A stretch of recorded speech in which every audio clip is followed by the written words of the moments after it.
गावी आलं की प्रत्येक मुलीची सकाळ ही निवांतच असते. तर इथं पाहू शकता सकाळचे 8 8:30 वाजलेलं. तर त्यावेळेला आमची सकाळ झालेली. सर्व लोकं शेताकडे जात होती आणि आम्ही त्यावेळेला उठलेलो. तोंड वगैरे धुवून घेतलं आणि अंघोळीचं पाणी हे अशा पद्धतीनं गावाकडं गरम होतं.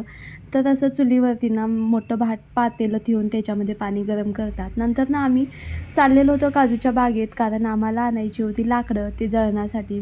पाऊस भरायची इकडे लाकडं नाही एकत्र गोळा करून ठेवतात, म्हणजे नंतर जळणाला बरं पडतं. तर ह्या दोघींची इथं दंगामस्ती पाहू शकता. पहिल्यांदा या ट्रॅक्टरात बसलेल्या आणि यांची अशी काही दंगामस्ती चालू होती.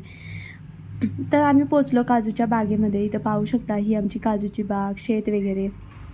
नंतर आपल्याला ही लाकडं फक्त गोळा करून या ट्रॉलीमध्ये भरायची आहेत. ती आधीच करून ठेवलेली होती, फक्त ती जमा करायची आहेत. सगळे इकडं-तिकडं पडलेले असतात. ती एकत्र करून आम्हाला ही घरी घेऊन जायची आहे. तर इथं पाहू शकता इतकी सारी आम्ही लाकडं गोळा केलेली होती. आता ही आम्हाला घरी घेऊन जायची आहेत. चला आता व्हिडिओचा एंड करते. व्हिडिओ आवडला असेल तर लाईक, शेअर, सबस्क्राईब.